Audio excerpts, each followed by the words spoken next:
Subscriber ने ये प्रश्न किया है कि 1965-66 के रिविजनल सर्वे के दौरान ज़मीन उनका बिहार सरकार के नाम हो गया, जबकि ये ज़मीन उनके वंशज का था।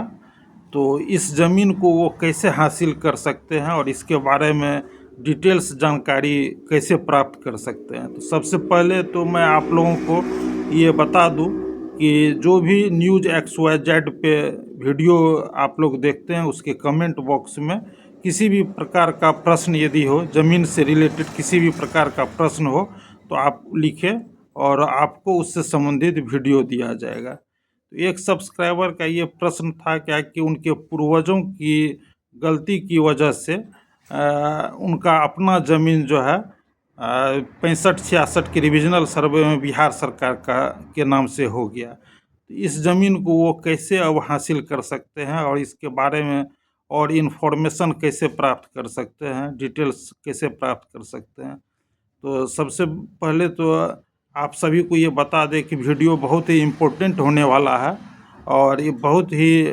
इसमें जो भी जानकारी दी जाएगी वो ऑफिशियल है, ऑथेंटिक जानकारी है। इसलिए आप वीडियो में लास्ट तक बने रहे और काफ़ी इम्पोर्टेंट वीडियो होने वाला है। और स्किप करके और बीच बीच में भगा भगा के देखिएगा तो आपको समझ में नहीं आ पाएगा, इसलिए कि जो जानकारी है उसको अच्छी तरीके से समझने का ज़रूरत है। इसलिए वीडियो को आप सिंसियर होकर देखें और लास्ट तक बने रहे। चैनल को लाइक कर ले, सब्सक्राइब करें और ज़मीन से संबंधित किसी भी प्रकार का कोई भी यदि आपके पास प्रॉब्लम है तो आप कमेंट, वीडियो देखते हैं उसके कमेंट में आप अपना प्रश्न लिखिए, जो है आपको उससे संबंधित स्पष्ट सुस्पष्ट एक ऑथेंटिक ऑफिशियल वीडियो आपको दिया जाएगा और उससे आपको आपका मार्गदर्शन होगा। तो आज जो सब्सक्राइबर का एक प्रश्न है उस प्रश्न पे वीडियो बन रहा है और इसकी ये जानकारी सभी के लिए है, सभी रैयतों भू मालिकों के लिए जानकारी है।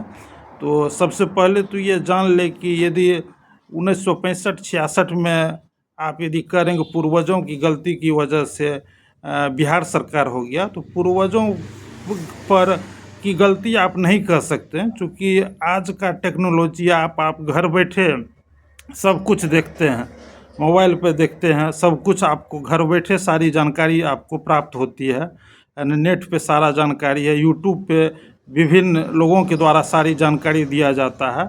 लेकिन दादा के समय, परदादा के समय, उस समय जो है लोगों के पास एजुकेशन की कमी थी और साथ ही साथ लोगों के पास उतना संसाधन नहीं था और साथ ही साथ जो है आज देख रहे हैं कि जिला मुख्यालय 50 किलोमीटर की दूरी पे है। उस समय जिला मुख्यालय 150-200 किलोमीटर की दूरी पर हुआ करता था। आज जो 4 जिला है उस समय 4 जिला मिला के एक ही जिला होता था।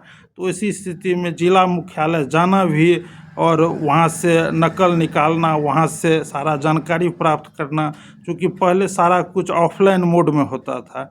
तो आप पूर्वजों को गलती नहीं ठहरा सकते हैं, उस समय संसाधन का कमी था, लेकिन फिर भी लोगों को जो भी जानकारी प्राप्त होती थी तो लोग अपने ज़मीन को बचाने के लिए कागजात ढूंढने के लिए निकल जाते थे। और उस समय बहुत लोगों को कागजात मिल भी पाता था, बहुत लोगों को नहीं भी मिल पाता था। मिलता भी था तो त्रुटि का समय बीत चुका होता था, लोग सुधार नहीं करवा पाते थे और उस वजह से जो है उनका निजी ज़मीन जो है बिहार सरकार के नाम से हो गया है। तो ऐसी स्थिति में सबसे पहले तो आप ये करें कि आप निजी अमीन हो या सरकारी अमीन हो, है ना, आप स्टेप बाय प्रक्रिया को समझें। आप अमीन से पुराना नक्शा से प्लॉट नंबर, खेसरा नंबर प्राप्त करने का कोशिश करें। सबसे पहला स्टेप ये काम करें और उसके बाद जैसे आपको खेसरा नंबर प्राप्त हो जाता है पुराना नक्शा के अनुसार, तो उसके बाद जो आप अंचल कार्यालय में इन्फॉर्मेशन डालें।